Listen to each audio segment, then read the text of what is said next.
कि आप सभी विद्यार्थी जानते हैं कि मैं यहाँ पर जो एक प्राइवेट स्कूल है उधर पढ़ाता हूँ। तो वहीं का जो कल है 11वीं वालों का जीव विज्ञान का पेपर होने वाला है। तो समय से पूर्व यहाँ पर उस विद्यालय में पेपर आ गए थे, तो मैंने सोचा कि जितना जल्दी हो सके इसका वीडियो बनाया जाए। तो विद्यार्थियों, अब आप देखा जाए तो इसको 100% रियल पेपर मान सकते हैं, क्योंकि गवर्नमेंट स्कूल से यह पेपर मिला है। तो आपको अब यहाँ पर इस प्रपत्र को पूरी तरह से लगा लेना है, क्योंकि यहाँ पर मैंने इसका संपूर्ण सॉल्यूशन जो है वह तैयार करके रखा है। विषय कोड देख सकते हैं यहाँ पर 196 है, ठीक है, यही कोड नंबर रहने वाला है।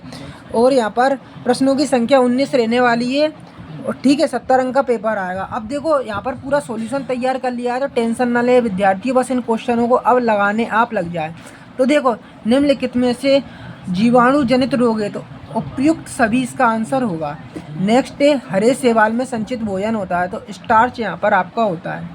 थर्ड क्वेश्चन है, जाइलम के भाग हैं, तो पेलेन काइमा इसका आंसर रहेगा। ठीक है विद्यार्थियों, अब गुणसूत्र के अभिरंजन के लिए सबसे अधिक कौन सा रंग उपयुक्त है, तो एसिटोकार्मिन, ये आपका इसका आंसर रहेगा, एसिटोकार्मिन। नेक्स्ट आप अगला क्वेश्चन देखें कि संघ एनेलिडा प्राणियों में उत्सर्जन किस रचना द्वारा होता है, तो नेफ्रिडिया द्वारा।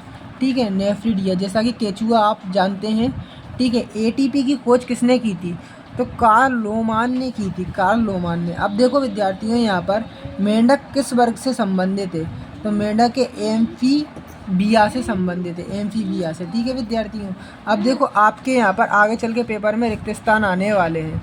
तो जीवाणुओं में राइबोसोम के प्रकार होते हैं, तो 705 होते हैं। ठीक है विद्यार्थियों, स्टार्च खालिस्तान का बहुलक है, तो ग्लूकोज का है। ठीक है, ब्लैंक को पौधों और जंतुओं के बीच संयोजी कड़ी कहा जाता था, युग्निना को। ठीक है, अब शैवालों की कोशिका भित्ति द्विस्तरीय बनी होती है। अब देखो, जीव संदिप्त संघ टीनोफोरा, टीनोफोरा की मुख्य विशेषता है। ठीक है, एक बीजपत्री मूल खालिस्तान में प्रकार के संवहन बंडल पाए जाते हैं, 3 प्रकार के बंडल पाए जाते हैं। नेक्स्ट अगला क्वेश्चन है, केचुए में उत्सर्जन का कार्य करता है, तो वृक्क द्वारा उत्सर्जन का कार्य यहाँ पर होता है। अगला क्वेश्चन है आपका कि पीपीएलओ का पूरा नाम बताना है, तो देखो इसका आंसर रहेगा प्लूरो निमोनिया लाइक ऑर्गेनिज्म। ठीक है, ये इसका आंसर रह गया। ठीक है, अब घेंगा रोग किस तत्व की कमी से होता है, तो विटामिन डी की कमी से होता है, आयोडीन के, है ना। अब साइनोबैक्टीरिया में नाइट्रोजन स्थिरीकरण करने वाली रचना कौन सी है, तो यहाँ पर आपका इसका आंसर रहेगा नाइट्रोजन स्थिरीकरण। ठीक है, अब अगला क्वेश्चन है कि शैवालों में पाए जाने वाले वर्णक का नाम लिखना है, तो हेट्रोस्फोरी एंड सीड ये लिखा है डेविड, सीड डेविड। ठीक है, अब मनुष्य के हृदय में कितने कोष्ठ होते हैं, 4 कोष्ठ होते हैं। ठीक है, प्राइस्टोमेटा पत्तियां किस प्रकार की सतह पर उपस्थित होती है, तो वह त्वचा। ठीक है, ये आंसर रहेगा। अस्थि को अस्थि से जोड़ने वाले ऊतक को कहते हैं, तो लिगामेंट कहते हैं, लिगामेंट।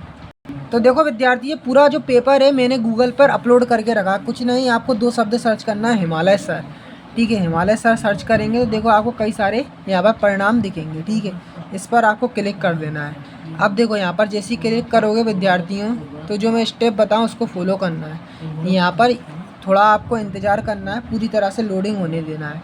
देखो यहाँ पर आपको जो पेपर है वह अंग्रेजी का शो होगा, तमाम पेपर से शो होंगे। ठीक है, तो यहाँ पर देखो अंग्रेजी के पेपर के नीचे एक आपको साइन अप का ऑप्शन दिखेगा, साइन अप, या फिर आपको कुछ इस प्रकार से इमेजेस दिखेगी, उस पर आपको क्लिक करना है। ठीक है विद्यार्थियों, तो जैसे ही क्लिक करेंगे तो यहाँ पर कुछ इस प्रकार से आपका ओपन हो जाएगा। ठीक है, तो अब बैक आ जाना है, बैक आ जाना है। ठीक है, बैक आ जाना है।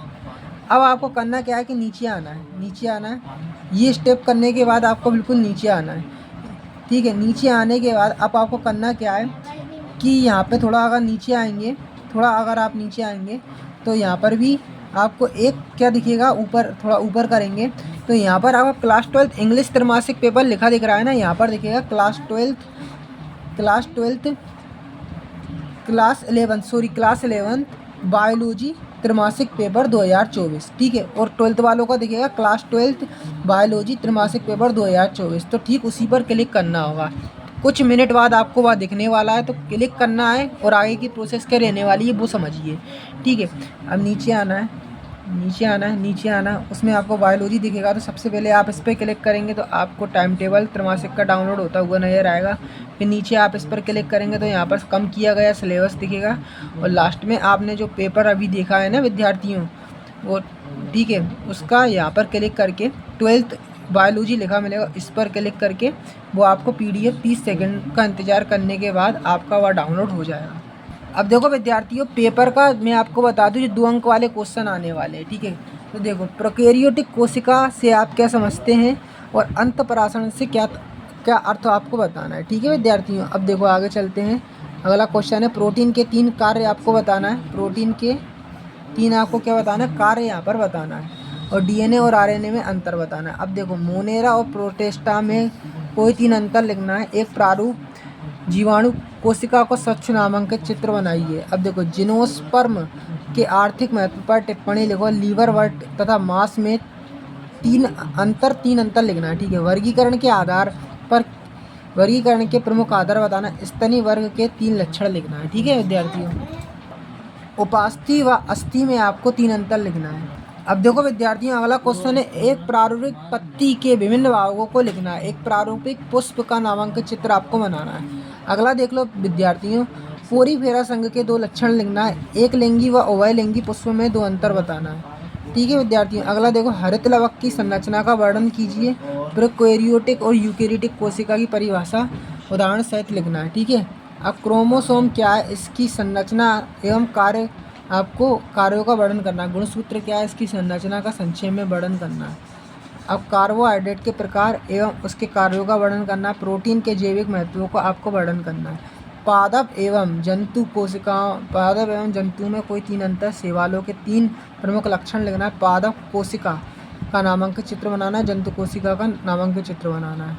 कोशिका के वृद्ध अणु से आपका क्या तात्पर्य है। महत्वपूर्ण वृद्ध अणुओं का नाम बताइए, उनके प्रमुख कार्य बताइए, ठीक है। अब देखो यहाँ पर अथवा में दिया, DNA की प्रमुख संरचना को विस्तार से समझाना है। तंत्रिका पेशी की संरचना सहित आपको स्पष्ट करना है। अब देखो विद्यार्थियों, अगला क्वेश्चन आप देख सकते हैं, कॉकरोच का वैज्ञानिक नाम बताते हुए इसकी उत्सर्जन व श्वसन रचना का नाम लिखना है। तो देखो विद्यार्थियों, मेरी इंस्टाग्राम ID है हिमालय सर 123, हिमालय सर 123। अगर इसको आप फॉलो करते हैं, ठीक है, इसको फॉलो करते हो, मैसेज अगर आप मेरे को करेंगे ना यहाँ पे कि सर आप हमें नोट्स उपलब्ध करा दीजिए बायोलॉजी के, तो अगर मैं वहाँ पर ऑनलाइन लेता हूँ, अगर आपका मैसेज पढ़ पाता हूँ, तो वहाँ से मैं आपको यहाँ पर जो नोट्स वगैरह है वह बायो के उपलब्ध करा सकता हूँ। अब देखो, आपको अभी मैंने PDF फाइल डाउनलोड करवाई थी, ठीक है। अब मैं आपको एक चीज़ बता रहा हूँ, देख रहा हूँ बेटा बस, ठीक है। हिमालय सर लिखना है, टेलीग्राम ग्रुप लिखना है, हिमालय सर टेलीग्राम लिखना है। हिमालय सर टेलीग्राम लिखकर अगर आप सर्च करोगे, ठीक है विद्यार्थियों, तो यहाँ पर आपको लिखा मिलेगा कॉन्टैक्ट HS सर। इस पर आप क्लिक जैसे ही करेंगे, ठीक है, जैसे क्लिक आप करोगे, ठीक है, टेलीग्राम पे, तो देखो टेलीग्राम से यहाँ पर होगा क्या कि देखो ये दूसरे सर को ले आए। अगर यहाँ पर आप टेलीग्राम सर्च करेंगे, हिमालय सर सर्च करेंगे ना, हिमालय सर टेलीग्राम, तो वहाँ पे भी आप ग्रुप में जुड़ जाएंगे, ठीक है। ग्रुप में जुड़ जाएंगे हमारे, तो वहाँ पर भी हम PDF उपलब्ध करवा दें, ठीक है। तो आप देख लेना, अभी कोई दूसरे सर खुल रहे हैं यहाँ पे, ठीक है, आप देख लेना। देखो ऊपर देख लो, HS सर है यहाँ पर, contact HS sir, Hemant sir पे नहीं, इधर क्लिक करना है HS सर, ठीक है। HS सर पर जैसे क्लिक करोगे, देखो मेरा इमेज दिखने लगा, हिमालय सर। देखो व्यू इन टेलीग्राम, यहाँ पर आपको क्लिक करना है, ठीक है। तो यहाँ पर जैसे क्लिक करोगे तो आप हमारे टेलीग्राम के भी सदस्य बन जाओगे।